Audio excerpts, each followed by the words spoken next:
It's that time. Your fix is here. College football is a year-round discussion with these two. Here's JC and Morgan. Mike Morgan of ESPN and JC Shurburtt of 24/7 Sports have you covered. Beginning right now.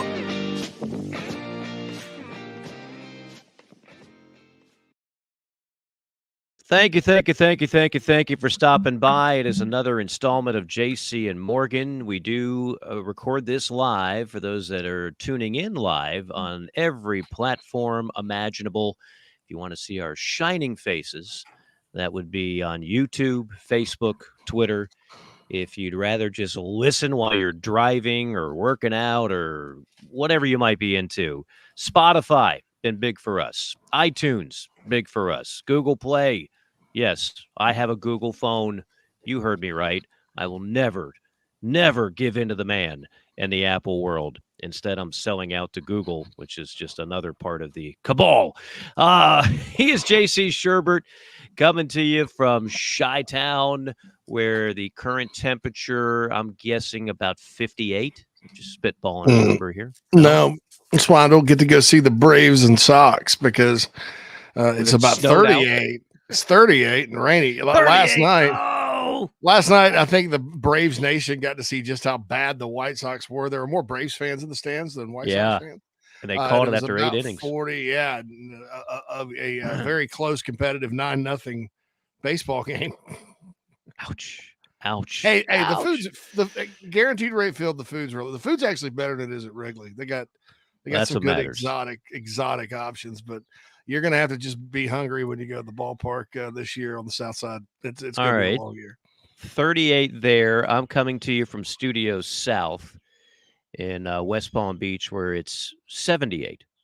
Sunny, slight breeze, JC, just enough to let you know the kind of weather you could probably expect for a lot of spring football games, which are right around the corner. And we'll talk about some spring football. We're not going to break down every list and ranking, but there was one out there that got me just thinking about quarterback play in the SEC this year. Because when we start breaking down teams, that it all starts there, and then returning starters and everything else.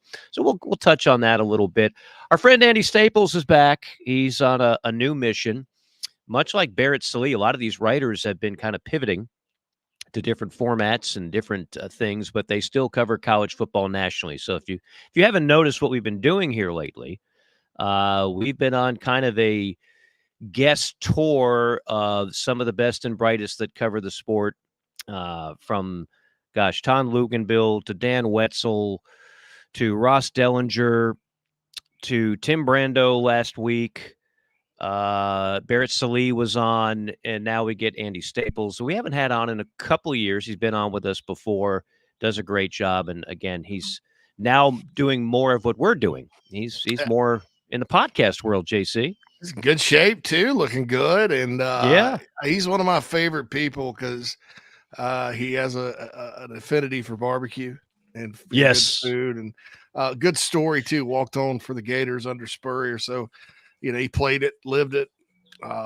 Great guy. I was happy to see him landed on 3, obviously, with the leaders of that company. I have a long, long history, and I always think people that land there, they're in a good spot, because of the respect I have for Shannon and the people that run that company. So, looking forward to that discussion quite a lot. Yeah, Andy's always great. I think the last time we had him on, the remnants of the COVID era with just complete disarray and people trying to cancel the season and the political plays that so many people were making. And I think I made the analogy, and I don't know if he appreciated this or not, but I said he's the Paul Rudd of national college football pundits. And by that, I meant Paul is a really good actor, and he's extremely likable, and no one has a negative word to say about Paul Rudd. Women love Paul Rudd. He's kind of non-threatening. He's funny. He's a decent-looking guy. And men like Paul Rudd. I actually met Paul Rudd in Atlanta when they were filming Anchorman 2. That was a night. Met Paul Rudd, Will Ferrell, Steve Carell. that was like 10 years ago, but it was an amazing night. But Paul Rudd is just like, like everybody is, nobody has a disagreeable opinion about Paul Rudd. A lot of these college football guys, some people like them, some people don't. Some people, I think some of them intentionally try and kind of polarize a little bit to get some more attention. That's not what Andy Staples does. So I don't agree with everything that Andy Staples says or any of these guys, but that's the beauty of it. You don't have to agree with everything. So we'll have Andy on and talk about his new venture and get just another voice weighing in on the upcoming college football season. We'll have the JC5 momentarily. I have to just say this at the top. So we are recording this live the less than 24 hours after, I think, one of the biggest days for women's college basketball that has ever happened. And that, of course, is Caitlin Clark and Iowa taking down LSU, and then UConn with Paige Beckers taking on Juju Watkins and taking down Southern Cal. Full disclosure, and just so you know, I mean, I've broadcasted several women's college basketball games over my time, radio and TV. And when I do a women's college basketball game, I get immersed in it. I love it. I prepare for it every bit as hard as I do for a men's broadcast. That being said, I don't watch things or pump up things because I feel like that's the narrative that is going to go along with what everybody else is saying. I'm at a stage in my life where I don't feel the need to do that. I probably never have, but especially now at this point in my life, like I'm not going to sit there and go, geez, everybody seems to be raving about Caitlin Clark, so I guess I better chime in and also tweet out she's fantastic. I don't do that. And I'm not going to tell you that I'm just completely enthralled by women's college basketball because there's clearly a movement to do that and to get you believe that. I mean, you got some that just take it over the top. It's clearly better than the men's game. Really, based on what? What are you basing that on? That's just kind of the en vogue thing to say. And you really, you filled out your women's college basketball bracket. You really watched that 2-15 matchup that was over 10 minutes into the.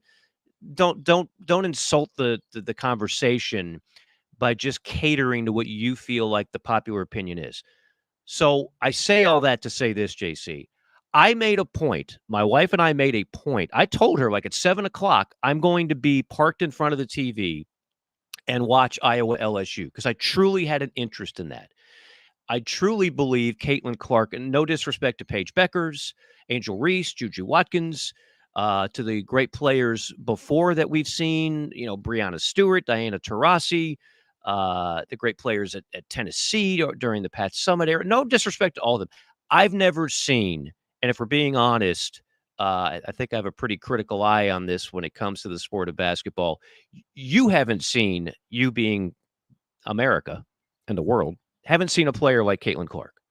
You can debate who's the best of all time, and that's fine. That's great talk show fodder, and I'll let the carnival barkers in the morning on the morning shows yell and scream about who they believe and offer up more disingenuous takes.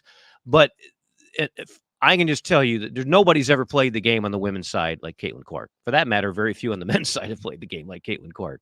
So she's a phenom. She's a unique talent. She is the closest thing to Steph Curry the women's game has had. I wasn't alive for Pistol Pete, but she does have some of that in her DNA. There's no question. So to watch her to do what she's doing, and with all due respect to her supporting cast, she doesn't have what Angel Reese has at LSU. She doesn't have what Paige Beckers has at UConn, and she certainly doesn't have what Dawn Staley's team has in terms of a 1 through 10 roster that's just stacked and loaded. So everybody, she's not just the top of the scouting report. She's like the only thing on the scouting report, and they still can't stop her. So I watched it. I was incredibly entertained. And then I watched Juju Watkins and the next game and Paige Beckers, and I was entertained by that. Does that mean all of a sudden I'm going to be locked in and we're going to dedicate JC? Maybe we'll do a special preseason women's basketball edition of JC and Morgan? Not likely. But there are certain stories that come across that transcend everything else. I don't know what the ratings are yet. I predicted it's going to be a phenomenal number. for ESPN. Phenomenal number. And if Caitlin makes it to the finals, again, she is somebody that people tune into that could care a lick about basketball. Forget about women's basketball. They just don't care about the sport, period. But you're like, oh, my goodness, this is just different. So we are a football podcast. We are a college football podcast or show as part of the Great Chief Sports Network. Thank you, Jamie.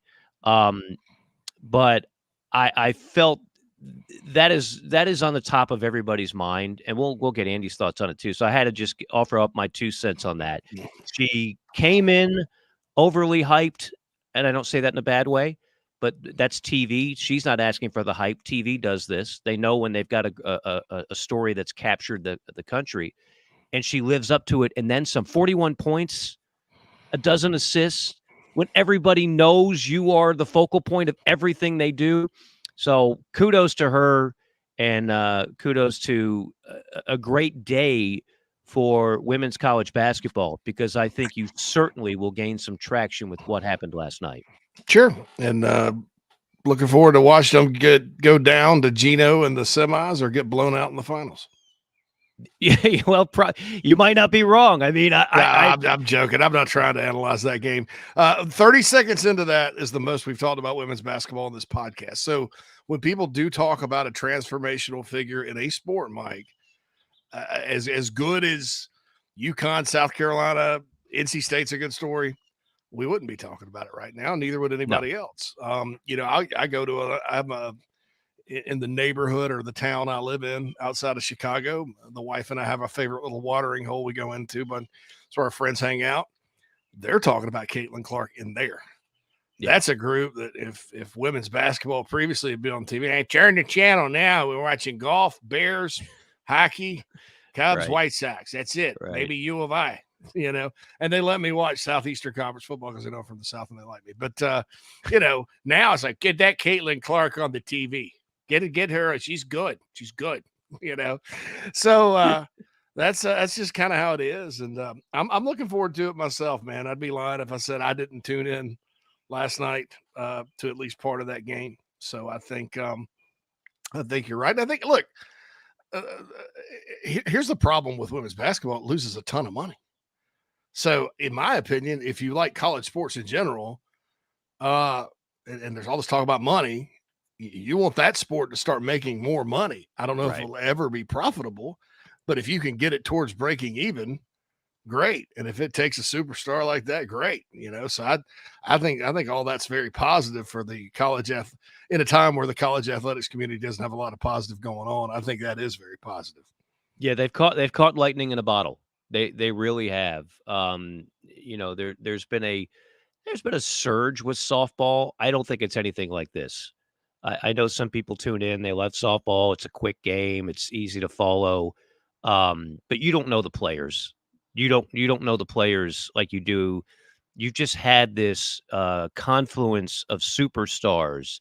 And that's what drives people to a sport generally that they don't otherwise care about. It has to be about the players. Yes, the name on the front of the jersey gets those specific fan bases involved. The name on the back of the jersey is what is going to be transformational. And someone like Caitlin Clark, and I don't know if there's another one. Like I watched Juju Watkins. She's a talent. She's not this type of player that Caitlin Clark is. Paige Beckers is talented, and Angel Reese, who makes headlines for a number of different reasons, is talented. But Caitlin Clark is just different. I don't know what else to tell you. So I like I said, thoroughly enjoyed it. I thought that was worth a mention at the top. We've like you said, we've already surpassed in the years we've been doing this show. We've surpassed our cumulative allotment of women's college basketball talk in the first few minutes of the show. Let's do one more thing, though. I'll get your 30-second take on a question for the chat box, and I'll add she's Magic Johnson, she's Larry Bird, she's Michael Jordan, she's Kobe Bryant. She's a player that's come along at a time when a league or a conference or a sport on the college level needed a boost, and she's done it. If you think about the history of the NBA, through the years when the NBA's gained popularity or whatever, they've had those superstars come through. So Hayne asked, do you think the TV contracts will improve to the point they break even? I know they just recently re-upped. Your thoughts on the TV end, because that's your expertise. Yeah, what's hard to totally make a lucid answer to that question is that they combine everything into that contract. So it's like football has their own deals, as we know. The specific conferences have their own contracts. Men's basketball, $1 billion a year with CBS and Turner. And then the other contract, which was always like all the Olympic sports, and they just lumped women's basketball in. Well, women's basketball is still kind of lumped in, but clearly the number went up. ESPN spent a lot more money, and they didn't do so for men's wrestling or women's volleyball. They did so specifically in women's basketball. Their gambling will be able to yield more money. Now, is it ever going to yield $1 billion? No, it's not. We're not in that ballpark. That's apples and oranges. But it certainly helps. When you have the elite programs losing $3, $4, $5 million a year, there's something. If we're going to look everything like a business model, which is what the student athletes in football and men's basketball want you to do, well, then if we're going to do that for those sports, why wouldn't we do it for the other sports? If we're going to look at it as a business model, right now it's leaking financially, but clearly universities and athletic departments are willing to take the hit in order to be good at something that still gets fans excited. So yeah, I think to Haynes' question, it's better. It's not going to be a revenue producer anytime soon. I think that's a clear distinction to make.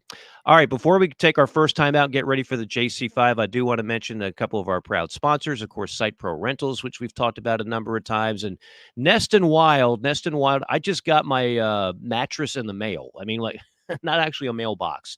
Like, literally, they'll ship it out to you in a couple of days. You open up the box and poof, you have like the most comfortable mattress on the planet.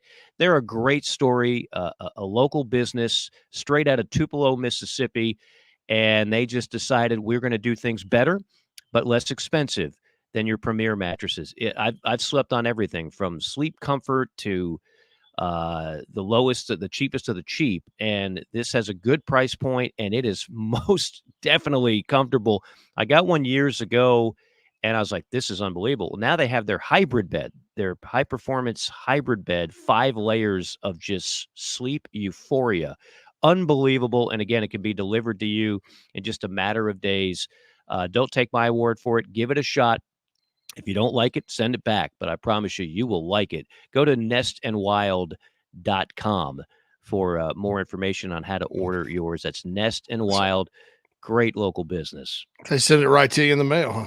Right to you, you order it, and then it comes in a box like 2-3 days later, and you just open it up, and it just what's in the box? What's in the box? No. It's I got one of them. I bought one off of Amazon when I first moved up here. I don't know. I got it. Let's just say I'm in the market for a new. Now, what sizes? They all sizes? All sizes. So I have a king and I have a full. Of course, and they have the queen. King. Yeah, they got it all. And of course, you have a king, Mike. Of course. Well,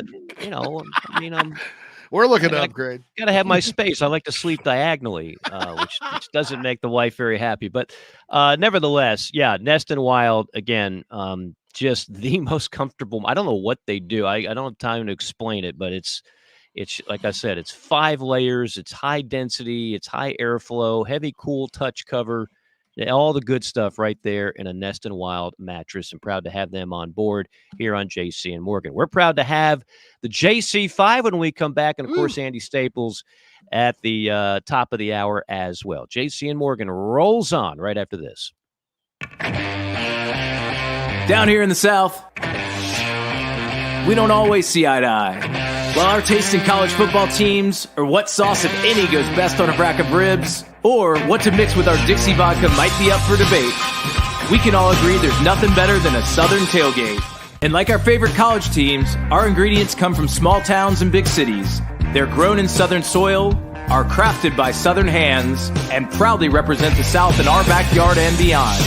So raise a glass of Dixie Southern Vodka to celebrate being made in America and raised in the South. Hey, folks, want to tell you about our friends at Titan Construction Group really quick. They're a Mid-Atlantic-based general contractor, specializes in retail, restaurant, and office construction. TCG strives to separate itself from other general contractors by adding value every step of the process. From project budgeting to estimation, value engineering to construction, they focus on those relationships and not the transaction. Titan builds partnerships one project at a time. Among their clients are Starbucks, Crumble Cookie, Blake Pizza, Home Goods, 15 plus years experience, based in Midlothian, Virginia, and contracted in Virginia, West Virginia, North Carolina, and South Carolina. So get on their website, TitanCGinc.com. That's TitanCGinc.com. Get in touch with Brad if you're in need of a general contractor that focuses on going above and beyond for their clients. That's Titan Construction Group, a proud sponsor of the JC and Morgan podcast. Mike. Listen up. This is for construction professionals, contractors, facility managers, or do-it-yourself homeowners. SitePro Rentals is ready to equip your upcoming project. We rent construction equipment for any size job. Boom and scissor lifts, telehandlers, skid steers, excavators, air compressors, generators, even small tools and equipment. SitePro has you covered. If you are ready for better equipment rental, call SitePro and rent from the local, friendly, easy to do business with equipment professionals. Call 972-RENT-NOW. That's 972-736-8669 to rent the newest equipment in the Atlanta market. Call 972-RENT-NOW or visit siteprorentals.com.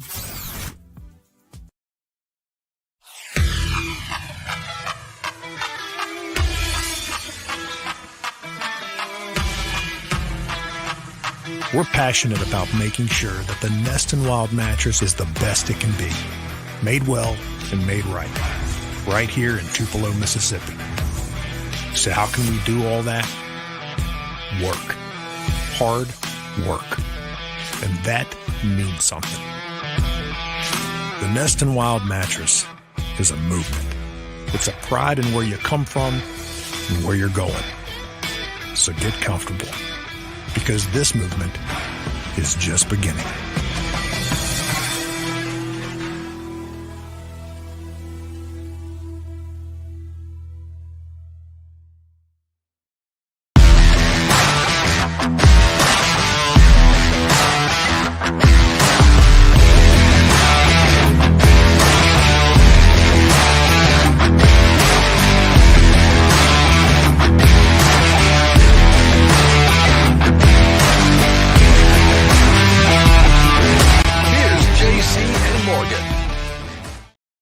It's time for the top topics in the sport. We bring the JC 5.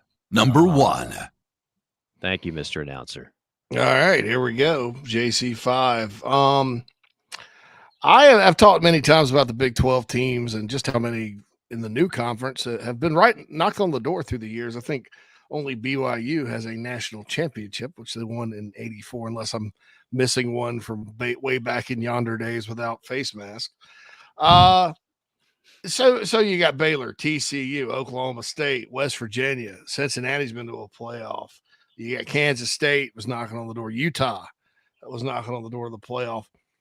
So do you think with all these teams together and the expanded playoff, does this increase or decrease the chances of one of the 8 or 9 breaking through and winning it all?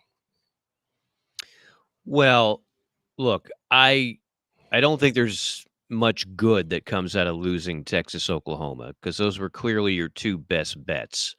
Although Oklahoma, over the last 20-something years since Stoops won his back in 99, they couldn't get over the hump.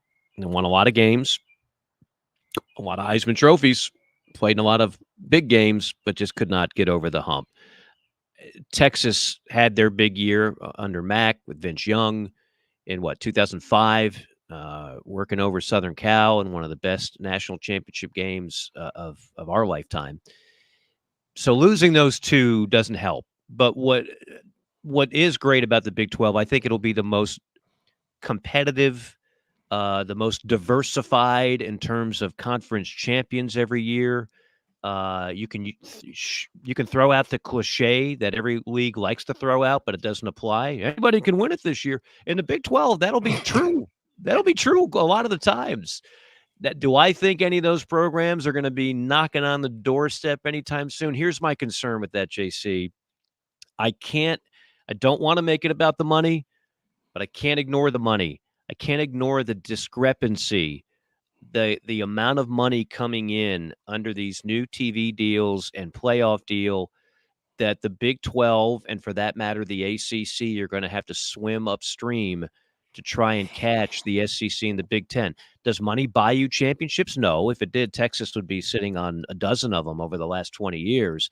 But it does keep you competitive in an NIL world. And, the oil money will take care of the facilities and everything, and that's great. But I don't know if they're going to have enough in terms of, in some cases, exposure. We kind of have a de facto Big 12 network on ESPN Plus. And again, you're just not going to have nearly as much as the tens of millions of dollars more that the SEC and Big 10 are bringing in. So I think there's a lot of great stories in the Big 12, JC. My biggest concern, I just don't see one of those teams breaking through. I hope I'm wrong. I think it'd be good for the sport to see one of them taste the gold, but I don't know if I see it right away. They all have recruiting limitations. What I call recruiting limitations. The Texas schools obviously are in Texas, and they've proven through the years they can out evaluate. Baylor and TCU were much better than Texas and A&M for a while, but they're still not the first choice in that state. You have no teams from California, Utah, Colorado. Kansas doesn't produce talent. Iowa doesn't produce talent. West Virginia certainly doesn't. With the exception of UCF, which is still not Florida State, Miami in that state, you don't really have, a whole lot of like Ohio State. I'm the school in a big state that produces talent. LSU, that kind of, there's no school with that kind of advantage. So I'm curious to see, can they piece something together from the portal and have talent, and Big 10 SEC are down one year, and can they do a Clemson and win one? Depends on the school. And sort of, they're going to have to work their way up to it. But it's just interesting when you look at all these teams that at times have they were right there, hadn't been able to kick down the door. Now they're all in the same league. So the other day I saw a tweet. Number 2. The other day I saw a tweet yesterday, I think, and it said, Alabama is the best combined football and men's basketball school in the country. I think this year, Mike, true. I think NC State, Clemson, Tennessee also were probably the runners up. Historically, though, no. And the tweet was in context of they are the best. So my question with you is, so yeah, Alabama is right now, but historically, who would you say is the best combines in Michigan? Michigan would be on my list, but I want to see what you think about that, brother. Michigan would be up there. Now, when they won it with Ramil Robinson and 89 over Seton Hall, where was Michigan football in 89? I'd have to go back. That'd be a nice little Google search, I guess. But I don't know if Michigan was. I don't think in our lifetime we're ever going to see what Florida did 06 to 08. So just to recall, 06, Urban Meyer, national championship. Billy Donovan in basketball, national championship. 07, Billy Donovan, second national championship in basketball. 08, Urban Meyer, second national championship in football. So in a 3-year span, they won 2 titles in football and 2 titles in basketball, which is why Florida fans are wondering what the hell happened. How do you go from that level of dominance to Billy Napier unable to get to a 500 record, and Florida basketball, and they made it to the tournament, but again, they haven't been to a Final Four in quite some time. By the way, the 89 Wolverines 10-2. Thank you, Phil, producer. When the Rose Bowl lost to SC, so they won the Big 10 that year. Was that 89? I think Elvis Gerback. Who's QB in that year? Maybe Elvis Gerback. Bo Schembechler was the coach. Bo was the coach. Yeah. I'm just wondering who. Now Michael Taylor was the quarterback, and Tony Bowles and Tyrone Wheat. Who's the back? I'm sure they were ground and pound. Tony Bowles? Tony Bowles. Greg McMurtry was the receiver, and then they were a defensive football team. Okay. Dude. Like they gave Justin, up. If you're listening, that's for you. A huge Michigan fan that tunes in Atlanta. There's your trip down memory lane. They only gave up over 20 points, like 1, 2, 3, 4 times the whole year. I mean, even the games they lost were low scoring to Notre Dame and Lou Holtz, and then 17-10 in the Rose Bowl to SC. Well, in the interest of time, I'll just keep this short. But the SEC, and again, those who know my background, you understand. This is kind of in my wheelhouse, but I say with 100% objectivity, the level of basketball in the SEC has improved immensely. The level of football hasn't declined. So Alabama's not going to be the only story like this. Auburn made a Final Four under Bruce Pearl. Tennessee eventually is going to knock down that door. Tennessee would have been a partial answer to this question, JC, not long ago. But they have to do deeper tournament runs, and they have to break that glass and get to their first ever Final Four. Georgia not being good in basketball is a mystery that I haven't been able to figure out yet, and I've covered it and covered them as part of my SEC duties for over 20 years, and it's an enigma. LSU. Now, LSU had an 06 Final Four, and they had an 07 Natty under Nick Saban. Right? 07 title in football, 06 Final Four in basketball. Yep. LSU they've been to 1, 2, 3, 4 Final Fours, I believe, and they've won multiple national championships in football. So that's one. Like, there's no reason why LSU can't be outstanding in both sports. They're still recovering from the Will Wade era, but the 80s when you had Barry Switzer and Billy Tubbs. Oklahoma was best team in the country in basketball and lost to Danny Manning and the Miracles. The Miracles, yeah, in '88. So, hey, check this out. When Texas and Oklahoma when Texas and Oklahoma joined the league, now that Alabama's been to the Final Four, that will be 10 of the 16 schools have been to the Final Four from the That's SEC. right. How about That's that? Right. Yeah, I actually I meant to go over that on ITG, as a matter of fact, but. Alabama joins Kentucky, Florida, Auburn, Georgia, LSU, Arkansas, South Carolina, Mississippi State as teams that have now been to the Final Four from the current SEC. And, of course, you include Texas, Oklahoma, and there's 2 more. Yeah, so that's actually 2, 4, 6. No, that's actually 11. And I don't know if Missouri snuck in the 1940s or not. They did not. Missouri has never been past the Elite Eight. Yeah, so onward and upward with the next one, producer. Yes. Number 3. All right, my man. I'm going to probably ask you a question that you're probably biased toward, but since you were an athlete in that state, but I agree with Deion Sanders. They asked Deion point blank, what state produces the biggest dogs in football? and he went, and he's probably biased too, but I agree with it because I've been all over the country, California, Texas, Ohio, Louisiana. They're all there. I've gushed about different talent pockets outside of this state. But you want a large number of kids that love to play the game, that know how to play it the right way, which is physical, tough, smart, with the great athletes. Nothing beats Florida, in my opinion. And that's Deion's opinion, your opinion, and you actually played high school football, Mike. So you give us yours. I did. I wasn't quite Deion. I had a little speed back in the day, but definitely not Deion speed. From a speed standpoint, I would put as Jimmy Johnson used to call it, the University of South Florida, talking about Miami, the 5.61, the 3.05, the 9.54. That's Palm Beach, Broward, and Dade counties. Like, the amount of speed that would come out of those counties is ridiculous. Now, if we're thinking dog is just like the most physical, you could probably go with a number of other states. But I think from just a pure speed standpoint, and you're right, maybe I'm a little biased on this. I year in, year out, is there a state that produces more track speed on a gridiron than Florida does? And that's why all these schools from all over the country, they invade the state, and particularly that part of the country, and they try to get athletes to come up north. And when Schiano had it going at Rutgers, they had billboards in South Florida how you need to become a Scarlet Knight. Ohio State, ton of South Florida guys.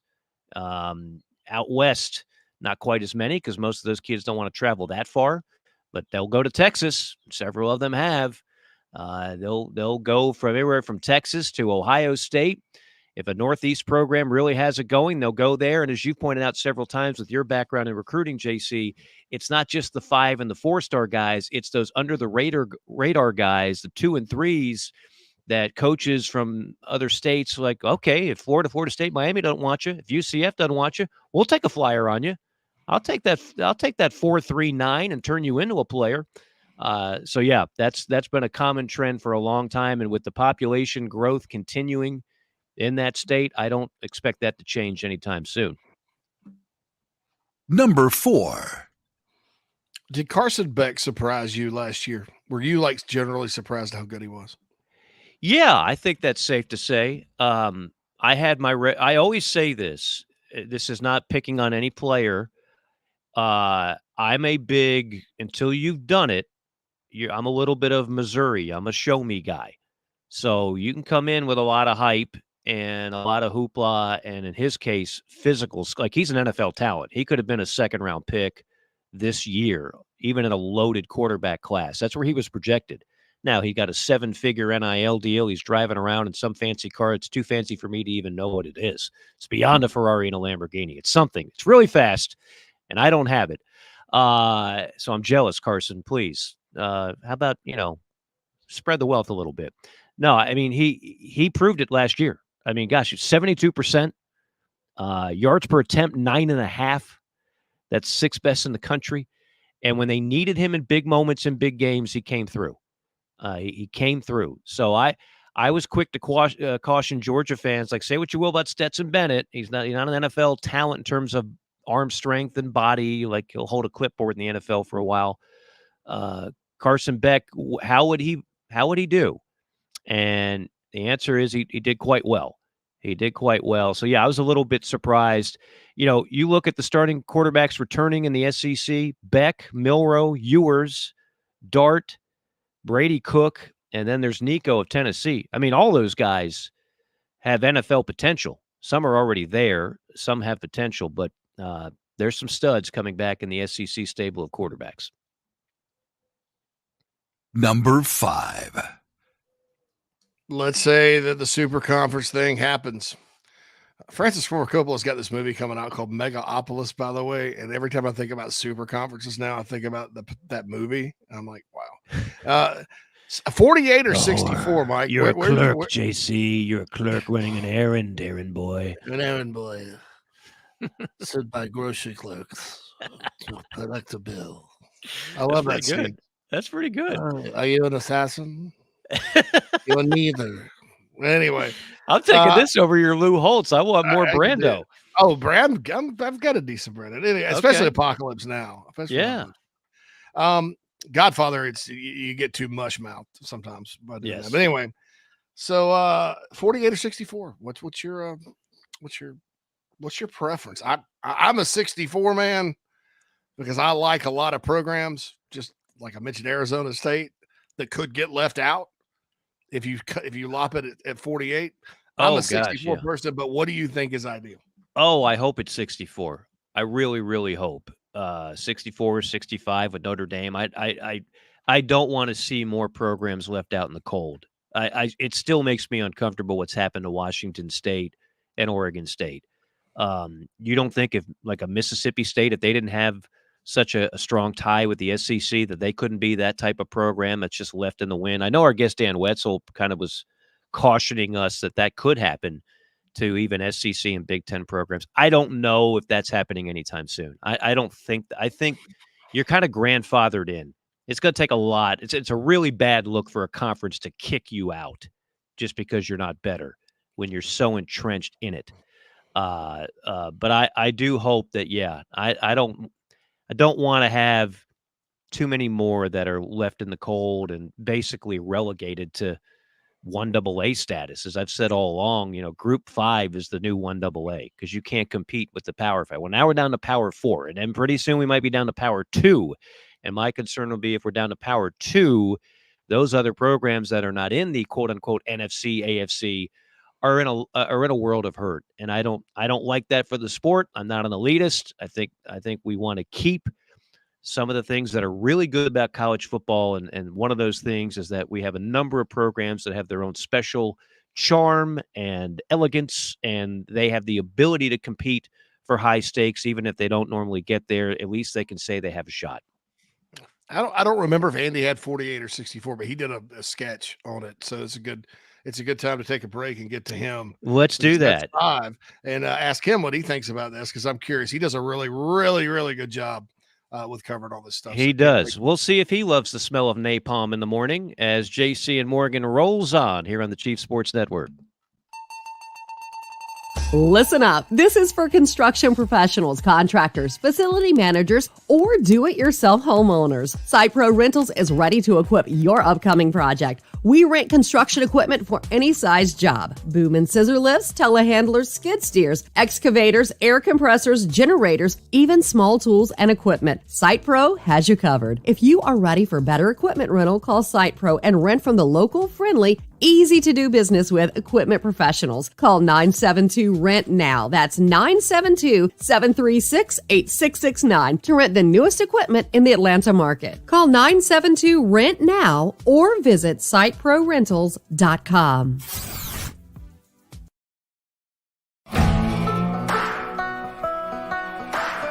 Chicken cock originated in Kentucky, like so many other bourbons. And so the resurrection of it, Paris, Kentucky, that's the county seat of Bourbon County. So much of this whiskey was being made in that Bourbon County, put on ships and barges and shipped down to Ohio, down to Mississippi, and got to New Orleans, where it got distributed all over the world. And people kept saying, well, hey, I want some more of that whiskey from Bourbon County. And so that's how bourbon whiskey got its name. And chicken cock originated actually in Paris, Kentucky, which is today Bourbon County.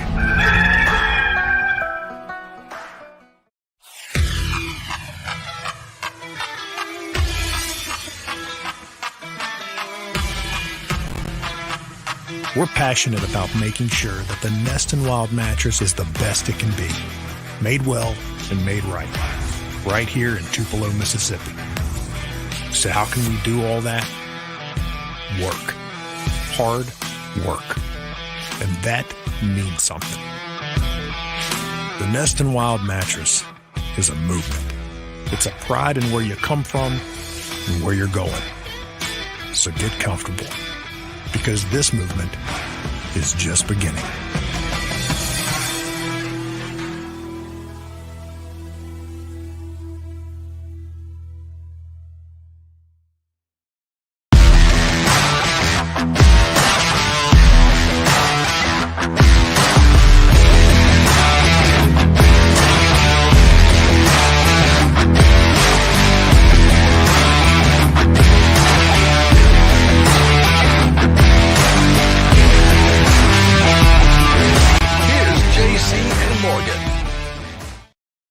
And we are back. It is JC and Morgan, again presented by Chicken Cock Whiskey, as well as Site Pro Rentals and Nest and Wild Mattress. He is JC Shurburtt in Chicago. Mike Morgan here in Studio South, down in South Florida. And somewhere, I don't know, Andy's been all over the place. I know he was just in Tuscaloosa recently interviewing Kalen DeBoer. Andy, where are you? I'm at home.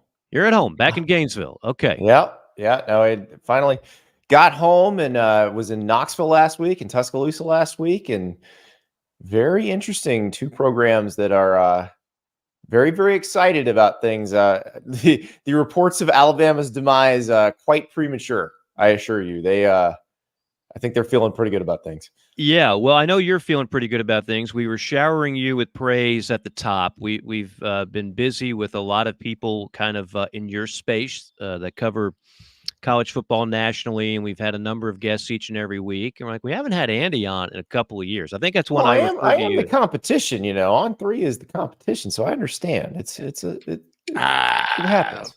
It's competition in some levels for me, but it's not. I mean, I like this guy. I've lived that. I've lived where you're living a couple times. So I don't know. I don't know if it's competition. There's nothing but love on this side of the table. It's like the Bobs in Office Space. Yeah, it's like Bobs. What exactly is it you say you do here?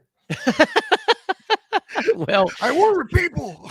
It's debatable. That's That's debatable. No, we were talking. It's been a couple years since we've had you on, and at the time that was still kind of like the remnants of COVID was still going on, and I thought, oh yeah, you handled that about as well as can be expected amongst the national guys. I think I even called you the Paul Rudd of college football national guys, and that nobody has a bad word to say about Andy Staples. You're not polarizing. You just do your job. You give an opinion when necessary, but for the most part, you love college football and you want to bring it to the people. Am I right in the saying that? Can I still call you the Paul Rudd of the profession? Yeah, I'll take it. I'll take it. Look at us. Yeah. But I think I express some fairly strong opinions, and that does make people mad sometimes. But then I don't really care. Like it, I always enjoy the Andy hates your team thing. Like, I don't hate your team. I love your team, except when I don't. And I will tell you that. And if that's a problem, don't worry. Come back in 6 months. I'll probably say something bad about your rival and you'll love me. So exactly. It all works out. So we were talking, for those that don't know, because you obviously were working for a different employer the last time we've had you on. Why don't we start with this? Tell everybody what you're doing and who you're doing it for. So I'm at On3 now. I was at The Athletic before that. I was at Sports Illustrated. But now I'm at On3, and I do a show every day, 8 a.m. Eastern time on the On3 YouTube channel. So we have Monday through Friday, 8 a.m. Eastern time. And then it's obviously on demand anytime after that. And if we have a good interview, like we had Kalen DeBoer on the show on Monday, we're going to split that off. You can just watch that on demand if you want to. And I would highly recommend watching that if you are interested in what happens post Nick Saban at Alabama, because if you didn't get to know Kalen DeBoer while he was at Washington last year, then maybe you don't understand kind of the level of success he's had throughout his career. I don't know that there's going to be a ton of drop off. And I realize for most people elsewhere in the SEC, it's like, oh crap, come on. We were hoping that Nick Saban leaves and suddenly this is not what it was. I think it's going to be kind of close to what it was. And so, but yeah, I'm doing essentially a lot of the same job I was doing before. I had a podcast at The Athletic. We've expanded the hell out of that. And that's a daily show now. And we have a ton of fun on that show. And we hit almost all of college sports. We've talked a lot of NCAA tournament here in the last few weeks. This morning's show, we spent half the show on Iowa LSU last night. I mean, that was a hell of a game. So I just, whatever people are interested in, we've got it. We also, on today's show, I had Jim Nagy from the Senior Bowl on, and he and I just sort of imagined DJ Burns, the NC State post player, as an offensive tackle, and then spent the time, like, we talked about some of the basketball guys that have transitioned into the NFL, but also like just some of the ones we wished had tried football, like just maybe try it. And like my one that I always felt like is the one that got away, and he clearly made the right decision because he's still in the NBA right now. But if you go back and look at Jay Crowder, who plays for the Bucks now, when he played at Marquette, dude's from Villa Rica, Georgia. Like, should have been an SEC tight end, should be an NFL tight end right now. But he's the 6th or 7th guy on the Milwaukee Bucks. I don't know exactly what he makes. It's probably like $22 million a year guaranteed. So I think he probably made the right choice. Yeah. There's a few players like that when I'm doing college basketball. Like LSU has a guard that used to play at South Carolina, a point guard who's like 6 feet, and he looks like an outside linebacker, just built like a brick, what house. And I do the same thing. I find myself seeing a certain college basketball athlete, and I'm like, golly, he would be a hellraiser on the football field. Well, when I was at SI, I would cover the NCAA tournament in person every year, and I had VCU one year, and Mo Alley Cox was playing for VCU, and we got around his locker like, dude, why don't you play football? And sure enough, he plays for the Colts now. Yeah, no, they're out there for sure. Let's go back to the Kalen DeBoer thing for a moment, because you probably vote on like 20 of these things. I only vote on 2 things every year. The Heisman Trophy, which I voted for like the last 16, 17 years, and the Home Depot Coach of the Year. And my vote was Kalen DeBoer. And so and that forced me to do more of a deep dive on his background and just like how good he's been everywhere he's been. So I'm totally with you on the hire. I don't believe this whole thing. If Alabama didn't learn anything from Mike DuBose and Mike Shurburtt, like the whole I've got to hire an Alabama guy. No, you don't. Nick Saban had no ties to Alabama whatsoever, and he's the GOAT, and obviously worked out pretty well. The Kalen DeBoer hire makes all the sense in the world, and you obviously came away with that interview impressed with everything that he brings, the energy, the intangibles, and the track record speaks for itself. But all that being said, I mean, you have to like look at it and say, fairly or unfairly, every time this guy, first off, with an expanded playoff, if Alabama doesn't make a playoff, it's going to be just the sky is falling. Yeah. If they're not playing for national titles by like what, year 3, he is going to face the most brutal scrutiny of anybody in college football. Yeah, so I mean, they how does he react to that?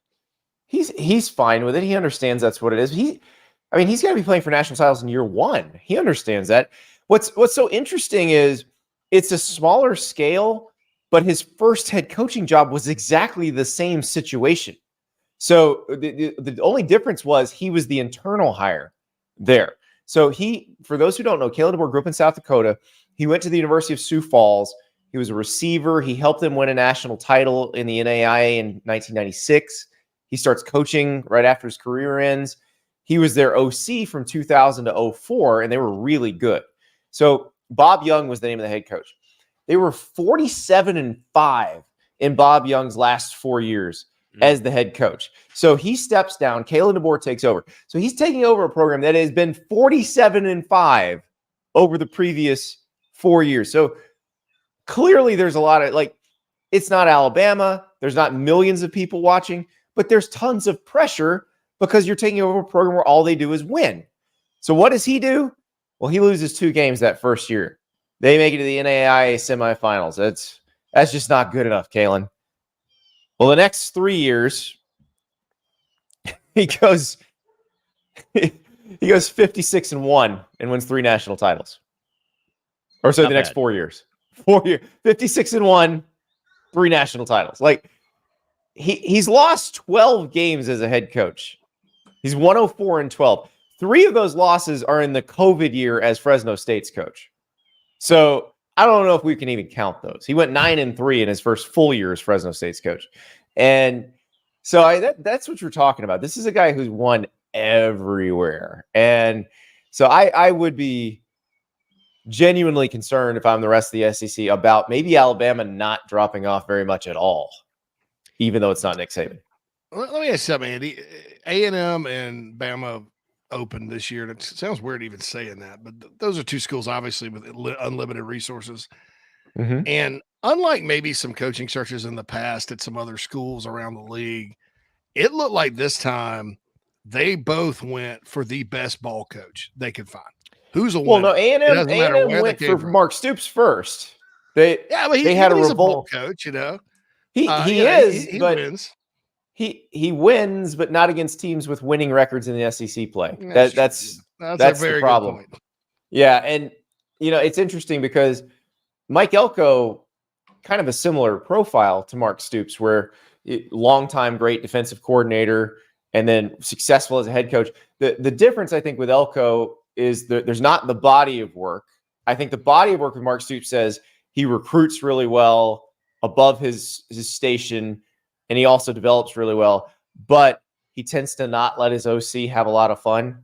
And Elko so far, and it's only a 2-year sample size, but it seems like he's willing to let his OC cook a little bit. And Kevin Johns at Duke. We'll see what happens with Colin Klein at Texas A&M. But no, I'm with you there. There was none of this. We got to find somebody from in the family. I think people have kind of figured that out. I think you watched USC post Pete Carroll, and it was always trying to recreate that magic with somebody who'd been on his staff. And then they realized, you know what? That's not how it works. That's not the best way to do it. Now, weirdly enough, one of those guys, Steve Sarkisian, seems to have kind of figured it out at Texas, but it took some doing. But yeah, I think the idea of you have to have a guy who has a tie to the school, who worked there before or who played there. You got to understand how it feels to these people. It's a job. It's like your job. There are going to be days where it's great, days where it's terrible, but they're going to look at it like you would look at your job. Like, is this a good place for my family? It's not going to be like, I have all this nostalgia from when I went there. Like, that doesn't matter. There's only a few Steve Spurrier stories. And look, Steve Spurrier happened to get to Florida when it was ripe to take off. But Steve Spurrier also was the best coach South Carolina ever had and the best coach Duke ever had because he's a great coach. Like, it wouldn't have mattered. If he'd have gone somewhere other than Florida, he still would have done that. So that's the part people don't understand. Like, it's just a job for these guys.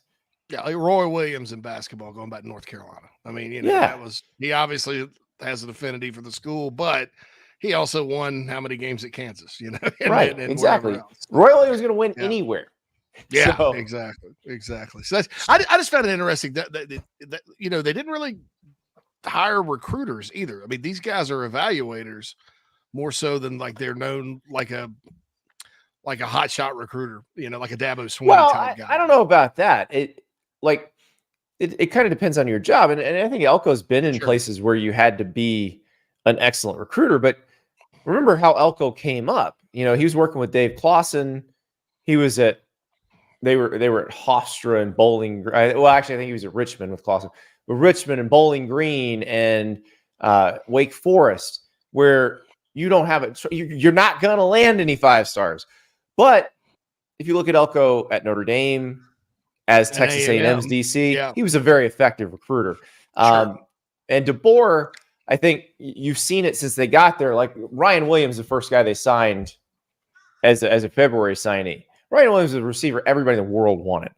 So it's not like they didn't know how to do this. They might not have been at places where you could even get in the door with these guys. They weren't known for it. They definitely were good recruiters. But my question with all that is it more important now with the portal and all this movement to make sure that you do have your coaching, on-field coaching, development, the actual art of coaching on game day and all that tightened up?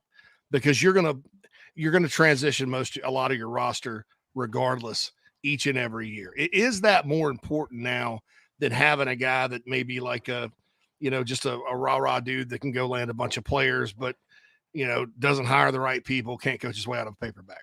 I was having this discussion with somebody yesterday about assistant coaches because we were talking about, those guys that are known as, and a lot of like D-line coaches, especially. There's a lot of D-line coaches out there that are viewed as kind of Pied Piper recruiter types. I don't know that matters anymore in the age of the portal and NIL. The NIL can take care of a lot of the recruiting stuff. Like you don't have to be the best salesman anymore because your collective can give you the thing to sell that doesn't require any sort of special salesmanship. And then the portal is what makes better coaching a requirement. Like the schematic piece of it and the development piece of it, so much more important now because the portal has eliminated the possibility of stacking so many good players that you can cover up your mistakes. Like you have to utilize your roster to the best of your ability, to its maximum potential, or you're going to lose players because they will find the place where they fit and can play. Like the portal has made that way more efficient. And that's tough if you're Alabama, if you're Georgia, if you're Ohio State, where you were used to having depth that no one else could match, where if you had a couple of injuries, it didn't matter, where if another team had a couple of injuries, they were screwed. Like, look at Georgia last year in the SEC championship game at receiver. They were so thin in terms of healthy receivers. I mean, it killed them in that game. And that was the deepest team in America. So if they can have a game where somebody can get them because there's a position group that they're not as deep as they could be. So, I mean, everybody's got that. Everybody's got to deal with that now. And I think that's what makes it more interesting. But to your point, if you don't show these guys how you're going to utilize them and also how you can put them in position to be high NFL draft picks. They're gone. They're going somewhere else where they can get that. And it's definitely evening things out. Now, I like in terms of the depth piece of it, I think an interesting team to watch this year is Florida State. So Florida State had been really good at picking out of the portal. They've also done better at recruiting out of high school. But look at the portal guys they got this year. Lots of dudes who were not playing at Alabama and Georgia, who probably would have been competing for spots this spring at Alabama and Georgia, but would not have been guaranteed anything. That hurts Alabama and Georgia. And if those guys are as good as FSU thinks they are, well, it might make them a playoff team. We're talking with Andy Staples here on JC and Morgan.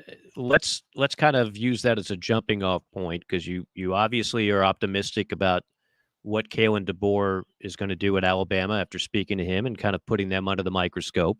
There's no reason to believe Georgia's going anywhere soon under Kirby, with the way they've been able to just stockpile recruiting classes. And again, he's a great coach with a good staff, even when they lose guys on the staff.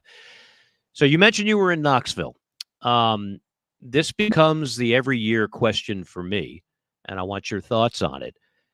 I've said many times, and I got a chance to repeat it again in Atlanta in December, we're living in the SEC. We're living in an Alabama-Georgia world. Every now and then someone spikes, like an LSU, but for the most part, we're still living with all the changes in college athletics, with NIL, with the portal, and now with the GOAT retiring, we're living in an Alabama-Georgia world. So who is the next team that takes that jump? Is it Tennessee? Is it A&M? Is it LSU? What is Tier 2 going to look like, and when does Tier 2 start to bleed into Tier 1 and maybe add something to Mike, an otherwise 1-2 punch? You forgot the team that beat Alabama and Tuscaloosa last year and made the playoff. They're also in the SEC now. Texas. So you tell me, do you think Texas is on that level? Did they not prove that last year? Well, they beat them one Alabama game when they played. Absolutely. But like, this is the ultimate litmus test. This is what makes Texas so fascinating, right? It's like now they've got to play an 8-game SEC slate, and now it's like, okay, can they actually get to Atlanta in the SEC championship game? You don't have to get to Atlanta. Well, you're right. They can still get to a 12-team playoff and eventually 14. That's going to open doors to Ole Miss. I think Alabama, Georgia, and Texas are the ones. And actually, Georgia and Texas, if you go by Vegas, have the higher win totals this year. Yeah, that's true. They're the 10.5s. They're the ones that are the favorites to win the conference. But Tennessee and Ole Miss have the schedules for sure, because that's something that everybody needs to be aware of in this new era of divisionless play. Whether it's the SEC, the Big Ten, the ACC did it last year, and then obviously the Big 12, you had the round robin. Now they don't. So now scheduled draw matters in the Big 12 as well. And that's something we have to look at going into every season, is who got the draw. Now, granted, what we think in the preseason might not come true in the season. Some teams might be better, some teams might be worse. But if we just look at it right now, the path for Ole Miss and the path for Tennessee seem a little bit easier than the path for Alabama, the path for Georgia, the path for LSU, Oklahoma. I think Texas's schedule is not certainly not easy, and so that's the other piece of this. Tennessee's an interesting one, because I do if they can split Oklahoma and Alabama. I'm saying they probably don't win in Athens, or that's that one I'm not real confident in. So they probably don't win in Athens. But if you're 10-2, you're making the playoff. And Tennessee's capable of that. Now they got a tricky one against NC State early, but deepest D line we've seen at Tennessee in a long time. Receiver group seems replenished. It comes down to Nico. Like, how much better is Nico than Joe Milton? And I suspect Nico's going to be a lot better than Joe Milton. I would hope so. Well, yeah. Look at his wheels. I mean, Milton Hooker could run. Nico could run. Milton could run. He just didn't want to. Yeah, it was. I was never really sold on Milton, and I think Hooker though had a historically accurate year, but Nico's a different animal altogether. I like him a lot. Yeah, and that's the key is how fast does he develop? What can they do with him in that offense? I think it'll be a lot more diverse offense than you saw with Joe. I think a lot of the RPO stuff had to go out the window. A lot of the read option stuff had to go out the window. And obviously that read option is a piece of the RPO. But I think Tennessee's going to be able to do a lot more, which will require a lot more prep for you if you're trying to defend them. And so I think they're going to be pretty good. But again, like when they go to Norman, how good is Oklahoma? I think we're writing off Oklahoma, which seems weird to me because they don't typically have bad years. Now, the first year under Venables was not great. But last year, they were a 10-win team. They beat Texas. Like there's no reason to believe Oklahoma doesn't come into the SEC as a very good program and a program that you've got to watch out for. Well, okay. So in bracket terms, we just gave a lot of chalk, right? We just talked the tops of the top: Alabama, Georgia, Texas, Tennessee. We threw a little Ole Miss in there. How about a surprise team? How about a team maybe that's projected middle of the pack that you think could actually make some waves this year? I don't know if there's any surprises because there's so many. Like, think about the expectations at Missouri are absurdly high. Yeah, it's true. I think Missouri's got a 9.5 win total, and it's like, wait, did you see what they lost on defense? Like, and the SEC's leading rusher, they lost him too. Yes. And so you look at all of it, like LSU would be the one, but I wonder about LSU. Like the defense has to get a lot better. The defense at LSU was as bad as it can possibly be, and the offense was as good as it can possibly be. You have to suspect when you lose Jaden Daniels, Malik Neighbors, Brian Thomas, that the offense takes a step back. So how much does the defense take a step forward to make them competitive? And remember, they won double-digit games last year. Like, as bad as that defense was, they still won double-digit games. So I don't know that there's necessarily a potential surprise team because would you be surprised if LSU's good? Mm-hmm. I wouldn't. No, never. Because they've always got great athletes. But the questions they got to answer, Mike, to get to that are pretty daunting. Like, it's not going to be easy to get there. But like you said, they've always got great athletes. And so, does Missouri take a step back or do they continue to be good? Because if you have that, then I'm not sure where the room is for the surprise. Right. Like, does Arkansas shock some people with Talon Green coming in, with Bobby Petrino calling plays? Or is it, this is it for Sam? The one I think that has the capability because they have the athletes to do it is A&M. A&M, I think, would be the one that would be capable of shocking people. I am surprised when I hear people talk about their own team's schedule and they've got A&M on it. And they're like, oh, that's a win. Like, are you sure about that? Are you sure? Because they got a bunch of dudes and they're going to be better coached now. Keep Connor healthy at quarterback. Exactly. Like, I don't know that a lot of people remember even with Jimbo and Bobby Petrino, which was not the best marriage in the world, when Connor Wigman was healthy, that offense actually looked pretty good. So you put that with Colin Klein, I do think there's a chance that A&M could be the one you don't want to play, where you're like, oh, we were counting this as a win, and now we are very unsure about this thing. And without the cloud of all the Jimbo noise, and that became almost an untenable situation. You mentioned Arkansas. I got to ask you about two programs that nobody is predicting great things for. Last time I saw you was at the Steve Spurrier First Year Awards in Gainesville, and I ran into Steve the night before, and I've told this story at dinner. And I was with Shane Matthews, and he says, "Yep, guys, you know what Billy would have to do to get to where we were 12 years in Gainesville? He'd have to go 81-4 over the next 85 games to match our record during the 12 years in Gainesville." I was just like, that is Steve being Steve. I say all that to point out that the expectation level is still high in Gainesville, although they've been kind of off the radar for a while. And yeah, at Arkansas, every time I'm in Fayetteville, they talk like, they should be competing for much greater stakes. I don't know if Sam Pittman makes it to the end of the year. So when you look at those two situations, obviously birds of a different feather, but just your assessment of what to expect with those two programs this year, and what is the fix? What is the remedy? Well, Arkansas, I don't know that there's a fix in terms of competing for national titles or anything, because that's what they want, but competing against the teams you have to recruit against, is that ever going to happen? Probably not. That's just it's too hard when especially now that you've got Texas and Oklahoma in the league that are recruiting the same areas that you've historically recruited. That's where you've gotten a lot of your better players from. So I don't know. The Bobby Petrino hire strikes me as here's our way to get Bobby Petrino back in the head coach's chair if they fire Sam Pittman midseason, because Bobby Petrino is the last guy to win there. And they had to fire him because he obviously lied to his AD, put the university at risk in terms of legal liability. And so it's just weird. And I like Sam Pittman. I think he's a good coach. I think it's a tough situation, and the expectations are probably a little out of whack. But they will make a change if they're as bad as they were last year. Like, they will make a change. Now, you mentioned Florida. Arkansas did come to the Swamp last year, and Arkansas won.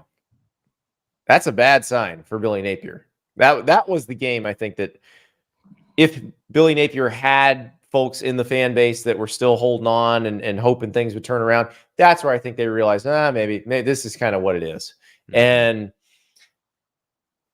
I don't see anything that happened in the offseason transfer portal, roster building that changes anybody's interpretation of them. Yes, they signed DJ Lagway and LJ McCray, but like DJ Lagway isn't supposed to be the starting quarterback this year. Graham Mertz is. And Graham was actually one of the pleasant surprises of last year.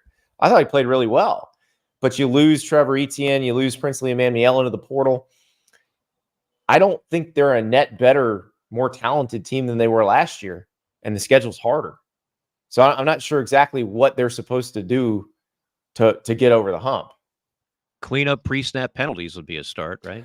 As a former offensive lineman, play 11 players on your field goal extra point block team.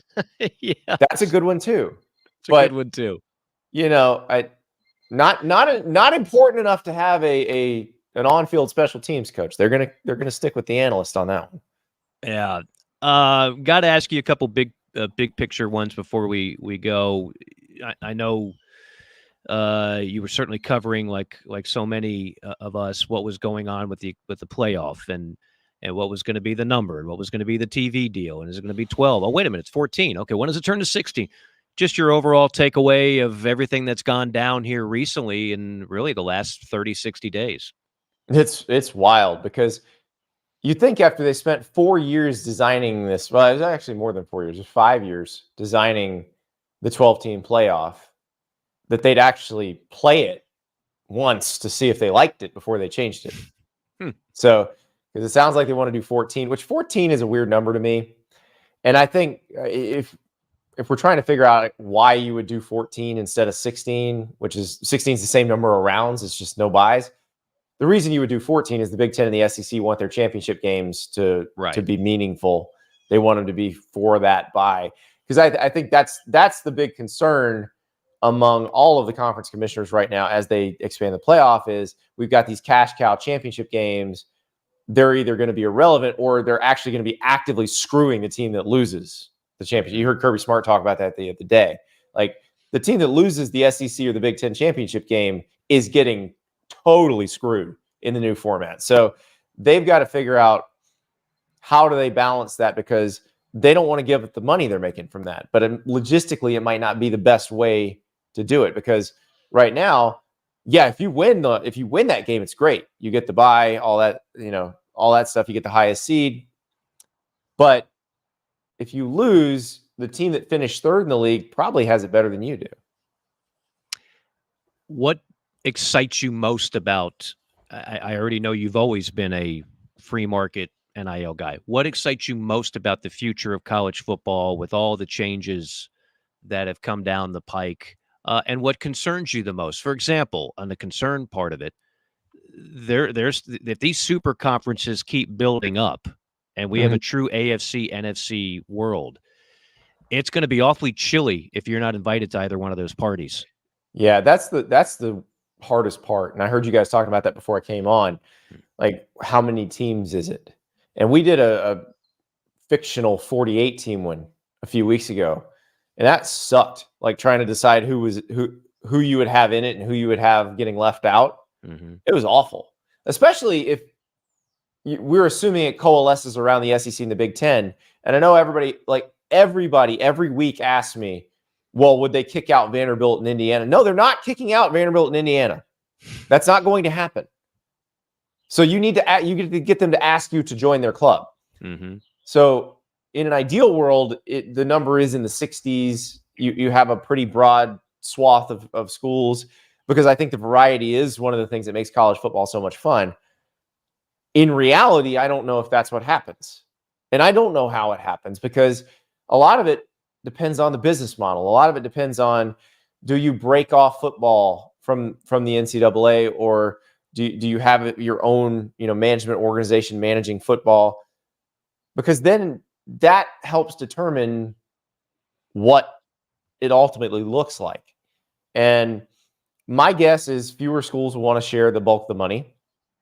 So it's probably going to be closer to the 48. But we don't yet know how they're going to get there. A lot of it depends on settling this House versus the NCAA case, which is a big case that was brought by former athletes saying, hey, we would have gotten a bunch of NIL money had you guys not been breaking the Sherman Act. And so, like, the NCAA is going to lose that case. They're going to have to settle before it goes to trial, because they're going to get destroyed if it goes to trial. And so the schools will end up having to pay a lot of that settlement.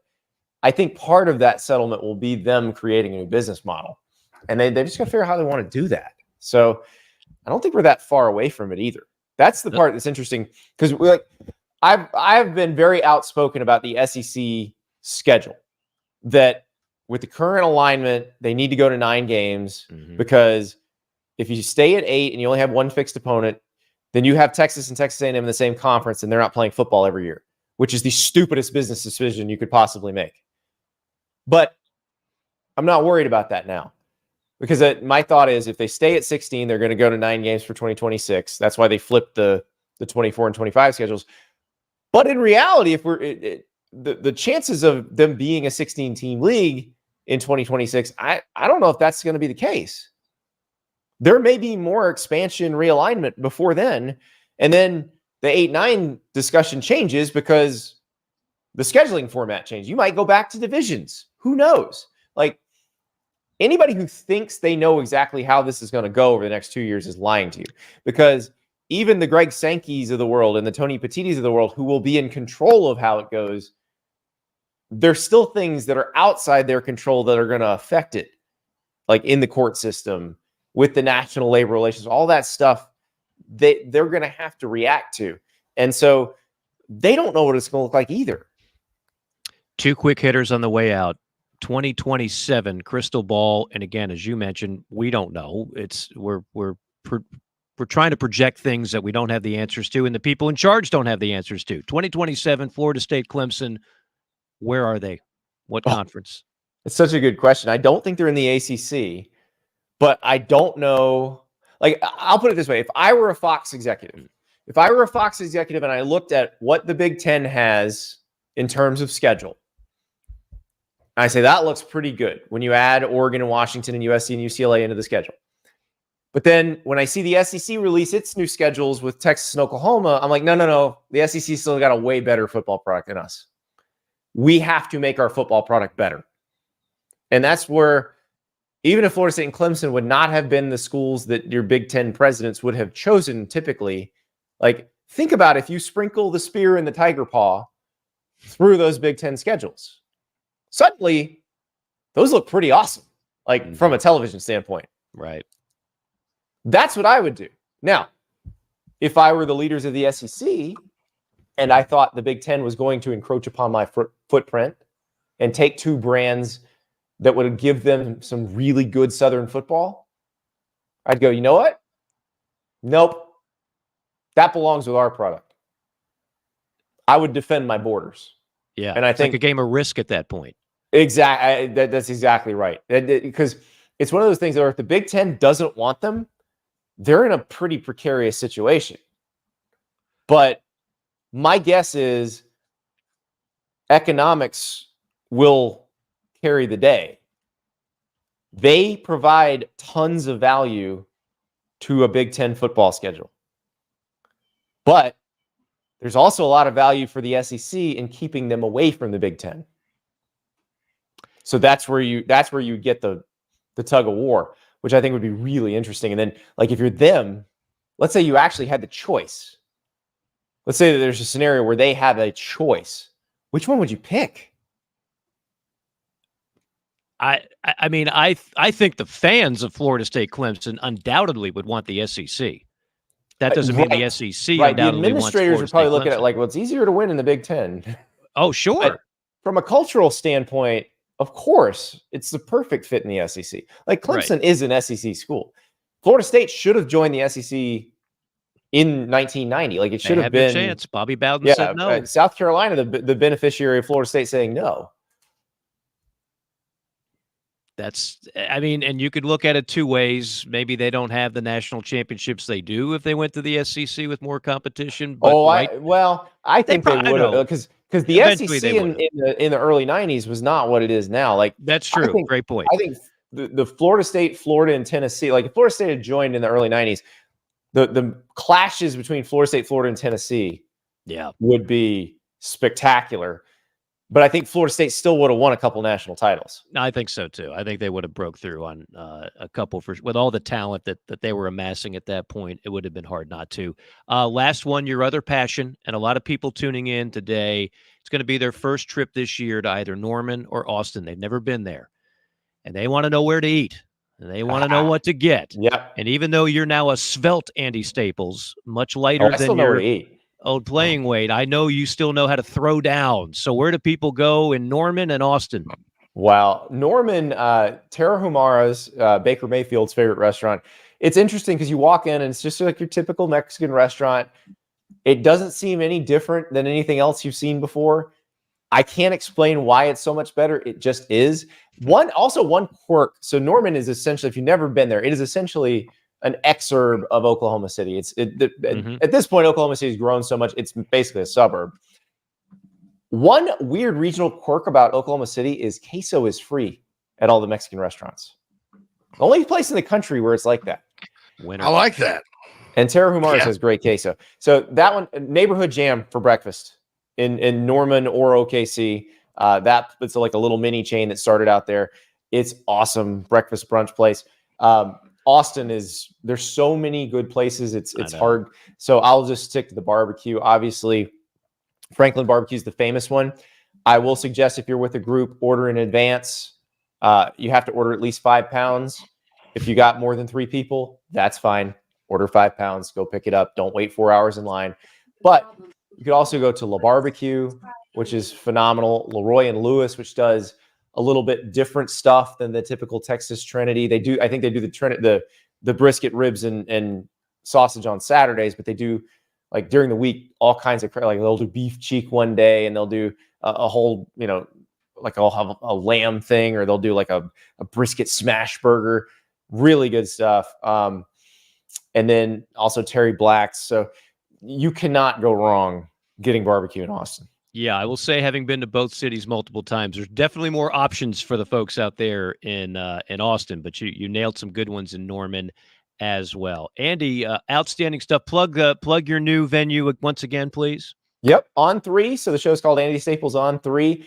We are on the On 3 YouTube channel every weekday, 8 to 9 a.m. Eastern time, and also show gets uploaded to every podcast platform right after that. So if you're an Apple Podcast, Spotify, Amazon Music, whatever you listen to podcasts on, we're on that. It's just Andy Staples On 3 and hit subscribe.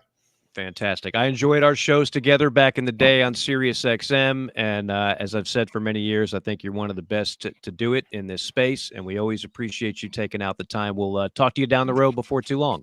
My pleasure, gentlemen. Thank you so much. You got it. Thanks, Andy. Staples, one of the best. Giving us there's a lot to unpack there. This is why, as to use your term, JC, these interviews this time of year, they're evergreen. For those that are new to the show and you're wondering, wow, I wish I didn't miss that Tim Brando interview. I wish I didn't miss that Ross Dellinger interview. At this time of the year, they're timeless. We're not talking about week 5 results. We're talking about things that are pervasive in the macro world of college football. So you got a lot to catch up on if you're new to the show. Sure. And I'll tell you this, you can go to Chiefs YouTube/Chiefs Sports South Carolina. That's where it lives right. Our show lives right now. It will live other places in the near future, but Chief Sports South Carolina. And if you go to the playlist, there's conversations and highlights from JC and Morgan. So if you just want to catch up on the interviews and not necessarily the day-to-day analysis, week-to-week analysis, which would be old, you can go right there to that playlist and see. We cut it down. It's just the interview. You got Dan, you got Tom Luganbill, and you'll have Andy and all the people that we've had since we've been streaming. I'd have to go back and really dig to get the old interviews where we were just on podcast form. But one day we'll get something out there with that. But yeah, it's called Conversations and Highlights, JC and Morgan. Go subscribe to the YouTube channel to Chief Sports South Carolina. That would help us a lot. And you get lots of cool stuff. Yeah, lots of cool stuff. As always, as JC mentions, if you like what you hear, give us a good review. We love hearing from you folks. You can go to jcandmorgan.com. Questions, comments, complaints, gripes, recommendations. You want to submit a haiku poem, we'll read it on the air, whatever you want. jcandmorgan.com. We do have a mailbox segment there. JC and Morgan presented, of course, in part by Site Pro. Site Pro Rentals. When renting equipment, important to have a local, easy-to-do business with friends in the industry who carry the newest equipment and create efficiency for you and your project job site. If you want to do work with local, easy-to-do business with professionals and are ready for better equipment rental, call our friends at Site Pro 972-RENT-NOW. That's 972-736-8669 for better equipment rental. That's going to do it for us this week. Speaking of Tom Luganbill, Luke's hit us up yesterday on our little text chat. Said, hey, guys, I'm ready to come back on. Well, as we always tell Luke's, it's an open invitation. So Tom Luganbill, the man, the myth, the Lugs, will be back with us next week on this very same program, which is on YouTube, Spotify, iTunes, Google Play, Facebook, Twitter, and everything in between. Yep. Excellent. And I'll leave everybody with this. Maybe they can do some research and let us know via the mailbag on the front of jcmorgan.com. If Bobby Petrino is named the head coach at Arkansas, will he be the first coach in college football history in the modern era? Because back then people used to, probably there's somebody back then that coached, that's become a Power 5 head coach at 2 different schools twice. Because he went back to Louisville, remember? That's right, dude. So we all remember going, the coaches that went back home, so to speak. Yeah. It rarely works out. Right.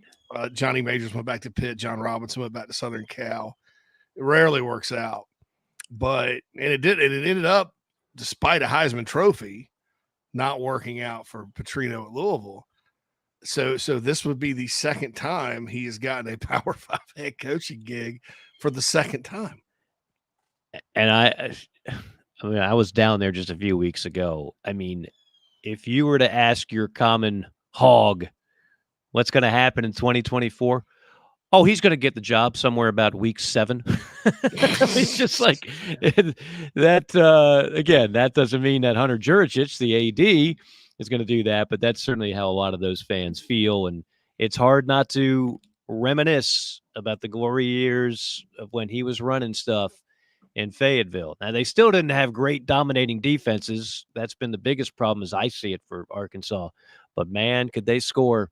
Well, they were a lot of fun to watch on the offensive side of the football. We hope you thought this was a lot of fun to watch. We appreciate it. For our producer extraordinaire, Phil Mullinax, behind the scenes. And for JC Shurburtt, this is Mike Morgan saying so long for now. We'll see you next week on another installment of JC and Morgan.